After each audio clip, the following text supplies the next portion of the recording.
Varicose veins కి సరైన చికిత్స కోసం సంప్రదించండి ఎవిస్ హాస్పిటల్.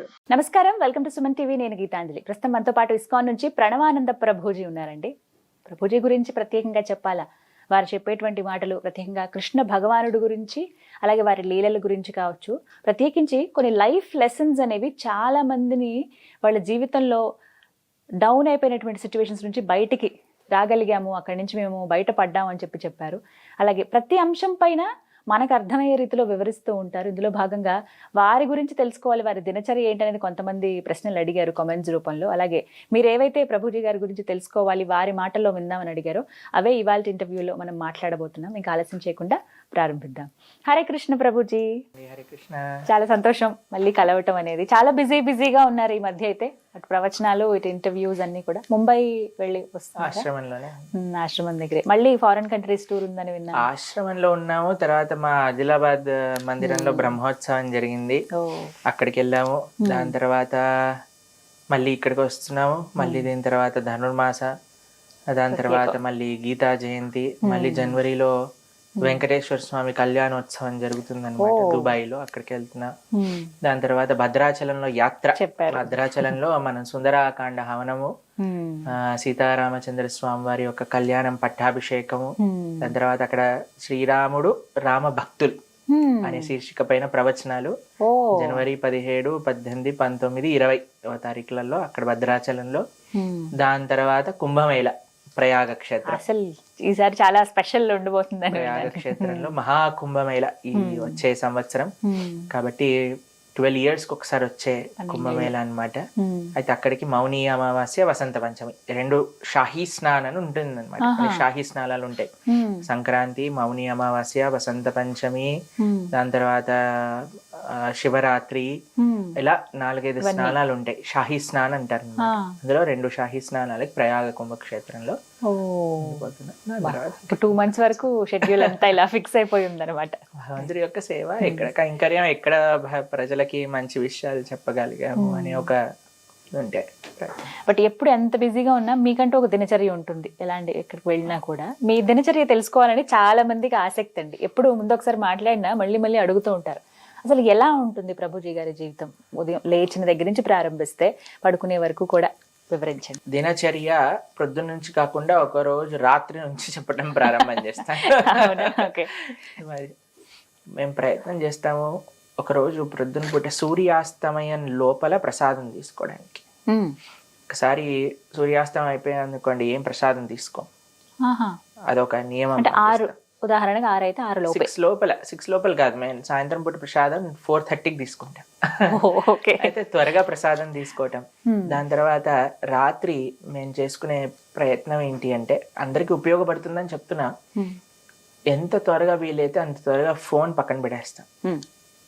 ఒకవేళ ఏదైనా కాల్స్ ఉన్నా సరే, ఏమున్నా సరే త్వరగా పూర్తి చేసేసి, దాని తర్వాత పడుకునే ముందు ఏదో ఒక దైవీకమైన గ్రంథాన్ని కొద్దిసేపు అధ్యయనం చేయడానికి ప్రయత్నం చేస్తాం. కృష్ణుడి యొక్క లీలలు, భాగవతంలో నుంచి రామాయణం, ఏదో ఒక పేజ్ అయినా సరే చదివి ఒక మాల జపం చేసుకొని భగవంతుడికి ప్రార్థన చేసుకొని, తండ్రి రేపటి రోజు అంటూ నాకు ఇస్తే దాన్ని మంచిగా నీ సేవలో ఉపయోగించుకునే శక్తినివ్వు అని భగవంతుడికి ప్రార్థన చేసి పడుకుంటాను. 9:30 ఆ టైం కల్లా పడుకోవడానికి ప్రయత్నం కార్యక్రమాలు ఉంటే అది వేరే విషయం అనుకోండి. ఆశ్రమంలో ఉంటే విషయం చెప్తున్నాను. 9:30 కల్లా నిద్రపోతాను. పడుకున్నాక నెక్స్ట్ డే ప్రొద్దున సుమారుగా 3:30 నుంచి 4 మధ్యలో మన బ్రహ్మ ముహూర్తాల్లో లేస్తారు. అది ఎప్పటికీ పని ఉంటుంది. 3:30 to 4 మధ్యలో లేచి స్నానం ఆచరించి, దాని తర్వాత మన ఆలయంలో మనకి 4:30కి స్వామి యొక్క మొట్టమొదటి ఆరాధన జరుగుతుంది అన్నమాట. అక్కడికి వెళ్ళి ఆ ఆరాధన అవన్నీ పూర్తి అయిపోయేసరికి మనకి సుమారుగా జపం చేసుకోవడం, ప్రొద్దున పూట 2 గంటల సేపు మేము మా మంత్రాన్ని జపం చేసుకుంటాం. నామ జపం చేసుకున్నాక సంధ్యావందనాది కార్యక్రమాలన్నీ అయిపోయాక, దాని తర్వాత మళ్ళీ భాగవత ప్రవచనం ఇవన్నీ అయిపోయేసరికి, అంటే ప్రొద్దున 4:30 నుంచి ప్రొద్దున పూట 9 గంటల వరకు ప్రొద్దున పూట సాధన అయిపోతుంది. ఇప్పుడు చూడండి, మీరు ఒక మంచి విషయం గురించి మాట్లాడాలన్నా, ధర్మం యొక్క ప్రచారం చేయాలన్నా, సేవ చేయాలన్నా భగవంతుడికి, అది ఎప్పుడు కూడా ప్యాషన్తో అవ్వదండి. చాలా హ్యూమిలిటీతో అవుతుంది, కంపాషన్తో అవుతుంది.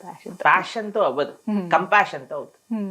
ఇప్పుడు చాలా మంది మనం ఇంటర్నెట్లో చూస్తూ ఉంటాం, చాలా ప్యాషనెట్గా ఇది చెయ్యాలి, అది చెయ్యాలి, వీళ్ళు ఇది వాళ్ళది అని ఏదో వాళ్ళు దే వాంట్ టు ప్రూవ్ దెమ్సెల్వ్స్గా అనుకుంటారు. ప్రతిరోజు చేసేటువంటి సాధన ఏదైతే ఉందో, ప్రొద్దున పూట బ్రహ్మముహూర్తంలో లేవటం కానీ, చల్లనీళ్ళతో స్నానం చేయటం కానీ, లేదా జపం చేసుకోవటం కానీ, భాగవతం అధ్యయనం చేయటం కానీ, భగవద్గీత పఠన కానీ, ఇవన్నీ కూడా ఈ సాధన మనకి చాలా ఇంపార్టెంట్. సాధన లేకుండా మనం ఏం సాధించలేమండి. కాబట్టి నియమంగా ఇంత సాధన అనేది పెట్టుకుంటాం. రోజు 2 గంటలు జపం చేసుకోవాల్సిందే. ఏకాదశి వస్తే 64 మాలలు జపం చేయాల్సిందే. ఏకాదశి ఉపవాస నియమం, అలానే మిగతా ఉత్సవాలకి కావాల్సిన నియమాలు, అలానే ప్రొద్దున పూట అయిపోయింది సాధన అనేది అయిపోదు అక్కడికి. మళ్ళీ ఆరాధన ఇవన్నీ పూర్తి అయిపోయాక ప్రొద్దున పూట 9:30కి మా ఆచార్యులు వారి తలిగ కైంకర్యం అంటారు, వారికి వంట చేసే సేవ ఉంటుంది నాకు. కాబట్టి అక్కడికి వెళ్తాం మేము. స్వామివారికి ప్రసాదం చేసి భగవంతుడికి నివేదన చేసి స్వామివారికి ఇచ్చేసాక, మా గురువు గారికి ప్రసాదాన్ని వడ్డించాక వారి యొక్క ఉచ్చిష్ట శేషములతో మేము ప్రసాదం తీసుకుంటాం. మధ్యాహ్నం పూట 1 గంట ఆ సమయం అవుతుంది అనమాట. ఆ టైం 1 గంట. దాని తర్వాత ప్రసాదం తీసుకున్నాక కొద్దిసేపు ఏదన్నా మీటింగ్స్ ఉన్నా సరే, ఏవైతే భక్తులతో మాట్లాడాలన్నా, దిశానిర్దేశం చేయాలన్నా అవన్నీ అయిపోతాయి. దాని తర్వాత మధ్యాహ్నం పూట 1 గంట సేపు మళ్ళీ అధ్యాయం, మళ్ళీ 1-2 గంటలు ప్రైవేట్ గా ఇంకా ఏకాంతంగా పఠన శ్రవణం, గురువు గారి ప్రవచనాలు, తర్వాత శాస్త్రాధ్యయనం. ఇవి చేసుకున్నాక మళ్ళీ సాయంకాలం పూట మళ్ళీ మధ్యాహ్నిక కార్యక్రమాలన్నీ పూర్తి చేసుకున్నాక, మళ్ళీ సాధనలు ఇవన్నీ అయిపోయాక, మళ్ళీ సాయంకాలం పూట మళ్ళీ స్నానము, సంధ్యావందనాది కార్యక్రమాలు అయిపోయాక మళ్ళీ ఆలయ దర్శనం, ప్రసాదం తీసేసుకొని మళ్ళీ మనకి సాయంకాలం పూట ఏదైనా ప్రోగ్రామ్ ఉందనుకోండి, ప్రవచనాలు ఉన్నాయనుకోండి ప్రవచనం, లేకపోతే మీటింగ్, లేదా ఏమి లేదయ్యా మీకు సమయం ఉంది అంటే గోశాలకు వెళ్ళి గోసేవ చేసుకోవటము, ఆలయంలోకి వెళ్ళి ఆలయం శుభ్రం చేయటము, లేదా భక్తులతో ఏదన్నా ఏకాంతిక విషయాలు ఏదన్నా మాట్లాడాలన్నా, వారికి ఏదైనా దిశానిర్దేశం చేయాలన్నా వాటితో అలా రోజంతా భగవంతుడి యొక్క సేవలోనే 24/7 నిమగ్నం చేయాలి అనే ఉద్దేశం. అన్నిటికంటే మెయిన్ ఒక సాధువుకు ఉండాల్సిన లక్షణం ఏంటి అని అంటే, ఒకటి సాధన, ప్రచారం, 2 చెప్పేవి ఆచరిస్తూ ఉండాలి, దాన్ని 10 మందికి చెప్తూ ఉండాలి. అలా మా జీవితం. మేము లోపలికి తీసుకోవటం, వాటిని బయటికి పంచడం. మా ఆచార్యులు, గురువులు శాస్త్రం చెప్పిన విషయాలను అధ్యయనం చేయటం, సేవ చేయటం. ఇప్పుడు చూడండి, కేవలం జ్ఞానాన్ని సముపార్జన చేసుకుంటే సరిపోదండి, ఆ జ్ఞానాన్ని డైజెస్ట్ చేసుకోవాలి. డైజెస్ట్ ఎలా చేసుకుంటావు? సేవ మాధ్యమం. కాబట్టి ఏ సేవ ఉన్నా సరే చేయవలసినదే. మేము ఆశ్రమంలో వచ్చినప్పుడు ప్రతిరోజు కూడా కనీసము మీరు గోవర్ధనిక విలేజ్ వచ్చినప్పుడు మా వంటశాల చూసారు కదా, మేము అప్పుడు కూడా ప్రసాదం తయారు చేస్తుండే వాళ్ళం భక్తులు. ప్రతిరోజు 10 గంటలు మేము కిచెన్ లో ఉండేవాళ్ళం. 10 గంటలు 10 hours వంట చేస్తూ ఉండేవాళ్ళం. కూరగాయలు కట్ చేయటం, పాట్స్ వాష్ చేయటం, ఆ క్లీనింగ్ చేయటం కింద, ప్రతి ఒక్క సేవ. ఈ సేవ చేస్తాము, ఈ సేవ చేయం, మేము భాగవత ప్రవచనాలు చెప్తామండి, మేము ఈ సేవ చేయాలంటివి ఉండదు. భాగవతం ఏం చెప్తుంది అంటే, ఆచరణ దాసవన్నీచో గురు సుహృద సౌహృద బ్రహ్మచారి గురుకులే వసంతాంతో గురోర్హితం.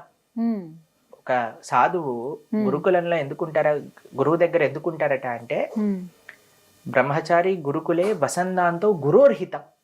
గురువు ఏం చెప్తే అది చేయడానికి ఉంటారు. ఆచరణ దాసవన్ నీచో, నేను ఇదే చేస్తానండి ఇదే చేయనండి అని ఉండదు.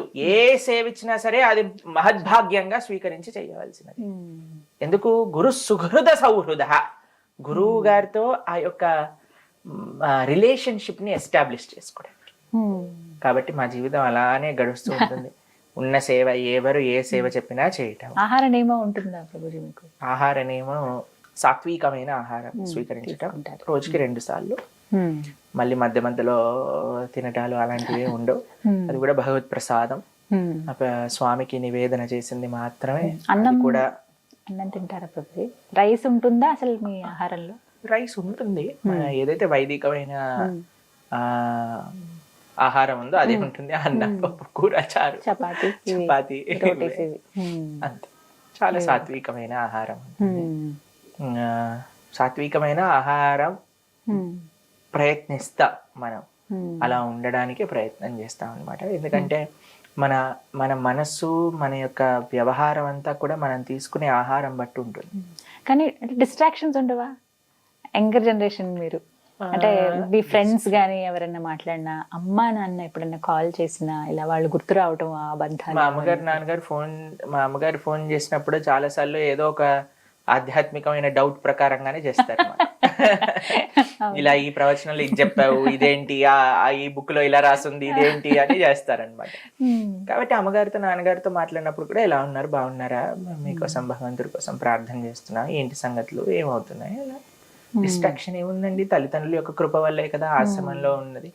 ఫ్రెండ్స్ తో మాట్లాడతామంటే అంత అలా అని డెస్పరేట్ గా ఫ్రెండ్స్ తోటి ఎవరైనా ఫోన్ చేస్తారనుకోండి మాతో, ఎలా ఉన్నారు ఏంటి, వాళ్ళు కూడా ఇదే చెప్తుంటారు, మేము ఈ ప్రవచనం విన్నాము, మేము ఆశ్రమానికి రావాలనుకుంటున్నాము, మా అమ్మగారు ఇలా అంటున్నారు, నీ ఫ్రెండా అంటున్నారంటే, మా ఫ్రెండే, మేము పక్కనే కూర్చొని చదువుకునే వాళ్ళం అని చెప్తుంటాం.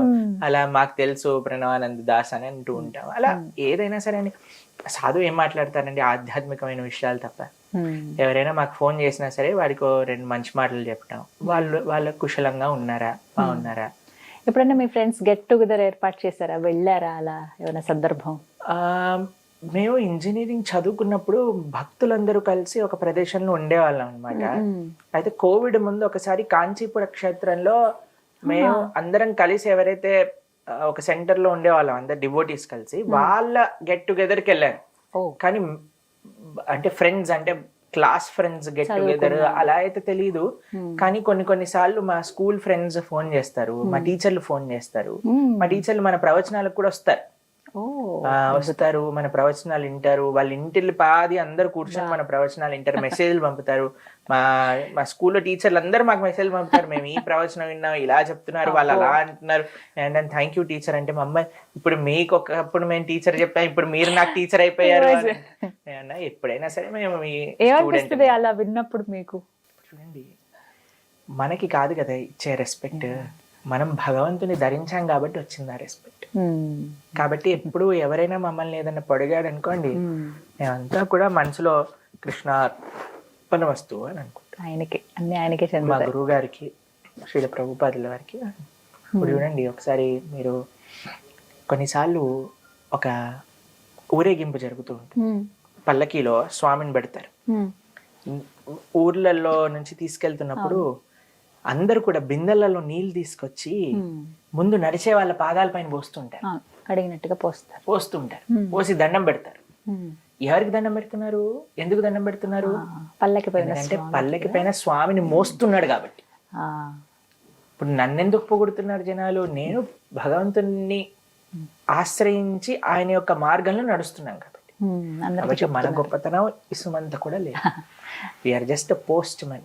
స్వామి చెప్పింది 10 మందికి అందించడానికి. కాబట్టి మేము ఏదో అందరు ఇప్పుడు ఇది అంటున్నారు కదా, అది అంటున్నారు కదా, ప్రణవానంద దాస్ ఇలా అలా అంటే మేమేమి ప్రయత్న పూర్వకంగా ఇది నాది కాదు, ఇది ఆచార్య కృప, ఇది భగవత్ కృప అని వినయంతో ఉండడానికి ప్రయత్నం చేస్తాం. ఆ వినయం రావడానికే ఈ సాధన, ఈ తపస్య, ఇవన్నీ కూడా.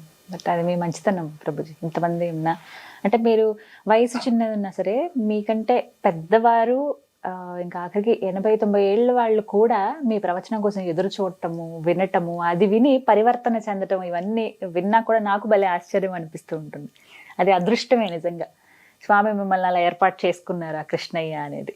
అనుగ్రహం అని అనుకుంటాం మేము. దాంతో పాటు మేము ఎప్పుడు ప్రార్థన చేస్తుంటాం, ఎప్పుడు అహంకారం రానివ్వకు భగవంతుడా మా లోపల, ఇప్పుడు వినయంగా ఉండని, ఇప్పుడు నీ యొక్క దాసుడిగా, భక్తుల యొక్క దాసుడిగా, ఈ భారత భూమి యొక్క సేవ చేసుకునేటట్టుగా, సమాజం యొక్క సేవ చేసుకునే సనాతన ధర్మకుడి యొక్క చిన్న సేవకుడిగా ఉండ నువ్వు అని ప్రార్థన చేస్తాను. చాలా సంతోషం. ఎప్పుడు మమ్మల్ని ఏదో గొప్ప వాళ్ళ ఇంతమంది అంతమంది అని అందరు అంటుంటారు 5 లక్షలు 8 లక్షల మంది, మాకు నవ్వు వస్తుంది అనమాట కొన్నిసార్లు. ఎందుకంటే మనకు తెలుసు కదండి ఇది మన ప్రయత్నం కాదు, అంతా భగవంతుడి కృప. ఆయన చేసేది అని. బట్ మీరు అలా డౌన్ టు ఎర్త్ ఉండడమే ఇంకెంతో మందికి మార్గదర్శకులుగా ఉన్నారు. హరే కృష్ణ ప్రభుజీ.